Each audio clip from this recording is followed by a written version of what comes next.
We're very proud to be able to host His Excellency Salmaan Taseer, the Governor of Pakistan's Punjab province. Punjab, as many of you already know, is the largest and most populous and the wealthiest province in Pakistan. Nearly 80% of the army heralds from Punjab, 70% of the agriculture, 50% of the industrial produce in broad terms. And we're feeling very fortunate today at the Middle East Institute that His Excellency has taken time off of his very busy and highly charged schedule to speak to us and to explain some of the complexities in being the governor of Punjab, particularly today in Pakistan, with the tensions and the opportunities and challenges in the relationship with the United States. His Excellency has a unique understanding of Punjab and its needs. He's a member of the PPP, but is governor of a province in which the opposition party, the PMLN, dominates. And his success as a manager is a testament to his political and his managerial skills. The governor is deeply involved in developing the province, both in his capacity as a politician but also as a businessman. Prior to serving as the governor, he was the Minister of Industry and Production in the interim government from 2007 to 2008. But his other great success in his life is really in the private sector. And there his accomplishments are long and dazzling, almost too long for me to recite. I'll just mention a couple of his successes. In 1994, he established a full-service brokerage house, the first Capital Securities Corporation Limited, and has been actively involved in establishing other companies in the financial and telecommunications sectors. He set up 2 chartered accountancy and management consultancy firms and is also chairman and CEO of the first Capital Worldcall Group with a current capitalization of $1 billion. We are very pleased to have His Excellency with us today. May I welcome the Governor.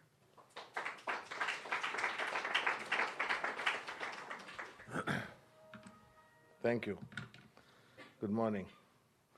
After hearing all these words, I wasn't quite sure whom she was talking about. Well, thank you for inviting me here this afternoon.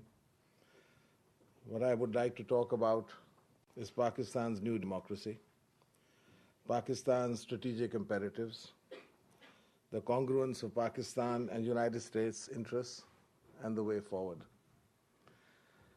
I'll try not to be too technical and I'll try not to be too brief because we have a mixed audience. So I'd like to just address what I think are the important and crucial areas. So let me start by giving you the good news and the bad news. The good news for the United States is that Pakistan's democracy is strong and is thriving.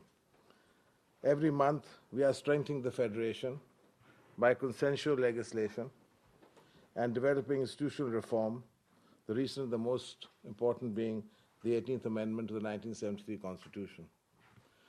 And the bad news is that if we don't, for the United States, is that if we don't succeed in building a stable, federal, democratic Pakistan, and Pakistan implodes, you go down with us.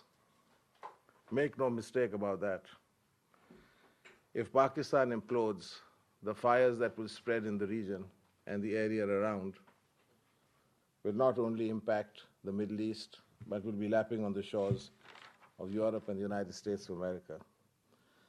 So before I go forward, I'd just like to go a little bit back towards history, because I'd like to show you how things have moved. Because I think it's very important to see that Pakistan has moved from a quasi-military government to a full-fledged democracy in the space of barely 2 years. And in those 2 years, there has been no violence. Nobody has been killed, nobody has been hung, nobody has been shot. I think that alone is something to be proud of. When General Musharraf was removed, he was removed by political pressure. He was not assassinated and he was not executed. I think that's a sign of political maturity. So I want to go back to that day on the 27th of December, 2007, when Mohtarama Benazir Bhutto was assassinated.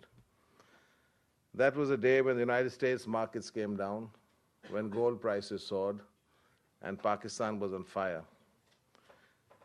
And very few people gave Pakistan much hope at that time, because she was not only the leader of the largest federal political party in Pakistan, but she was also a symbol of Pakistan's democracy and a symbol of the Federation of Pakistan. And to decapitate the largest political party, and she was a person with such a huge presence and international charisma, that her loss was not just the loss of a politician, but almost the loss of a symbol for Pakistan.